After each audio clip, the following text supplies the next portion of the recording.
संवत सहस्र सतासी, बीते संवत सहस्र सतासी, जी समाधि शंभो अविनाशी, जी समाधि शंभो अविनाशी।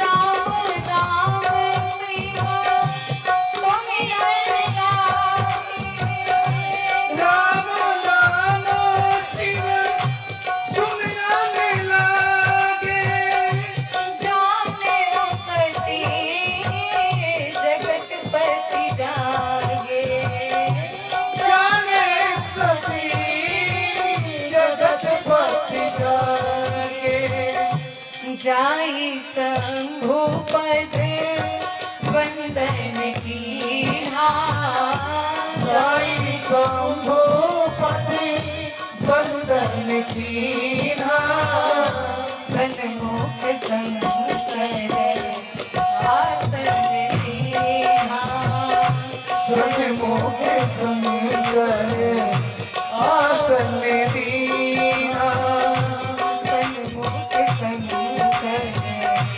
आसन दीन्हा, सन्मुख शंकर आसन दीन्हा। राम राम राम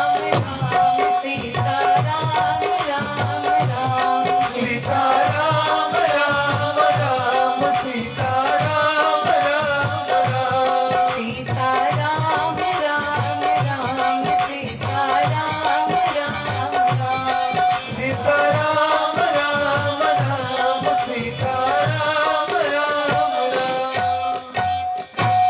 87,000 वर्ष जब बीत गया तब भोले बाबा ने समाधि खोली, और जब भोले बाबा ने समाधि खोली, नेत्र खुला और राम राम बोले, सती मैया के कानों में राम नाम शब्द पड़ा। सुनते ही सती मैया समझ गई, जाने वो सती जगतपति जाने। भागी भागी सती मैया आई और आकर के महादेव के चरणों में प्रणाम किया। महादेव, हे प्रभु, आप जग गए, कहिए क्या सेवा करूं? कब से आपकी ही तो राह देख रही थी, कब आपके नेत्र खुले, कब आप हमसे कुछ बोले। शंकर जी केवल राम राम कहें। भोले बाबा के पास आई, चरणों में वंदन किया। भोले बाबा ने सामने बिठाया, सन्मुख शंकर आसन दिया। बगल में नहीं बिठाया, सामने बिठाया। क्यों? भाई, पत्नी का आसन तो पति के वाम भाग में होता है, इसलिए उसे वामांगी कहते हैं। लेकिन भोले बाबा ने बाएं तरफ नहीं बिठाया, तब सामने बिठाया। क्यों? क्योंकि शंकर जी जानते हैं अब ये वो सती नहीं है जो मेरी वामांगी सती थी। सती ने तो सीता का रूप बनाया ना, और सीता तो मेरी माँ है, और माँ का आसन सदैव पुत्र के सन्मुख होता है, पुत्र के सामने होता है।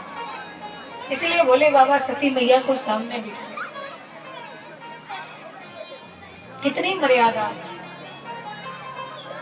सती मैया समझ गई कि लगता है भोले बाबा अभी भी नाराज है मुझसे, और नाराज समझ करके शंकर जी ने देखा कि सती मैया का मुंह लटका हुआ था, और सती मैया का मुंह लटका देख करके भोले बाबा ने कहा, ऐसा मुंह क्यों लटकाई हो? लाओ तुम्हें राम कथा सुना दें। राम कथा सुना देंगे, मुंह खिल जाएगा, मन प्रसन्न हो जाएगा। शंकर जी फिर राम कथा प्रारंभ की। अब जब फिर राम कथा सुनाए तो सती मैया का फिर ध्यान भटक गया। एक बार भटका था तो अभी तक भटकती ही नहीं। अब दोबारा शंकर जी ने कथा शुरू किया तो फिर सती मैया का ध्यान भटक गया। अच्छा, अब की बार कहाँ गया? ऊपर गया ध्यान। ऊपर क्या था? बोले, सती बिलो के व्योम विमाना, जात चले सुर सुंदर वेदिना। भैया ने देखा ऊपर विमान जा रहा है, और उस विमान में सारे देवता बैठे हुए हैं, उनकी पत्नियां बैठी हुई हैं, और खूब गीत गा रही हैं, खूब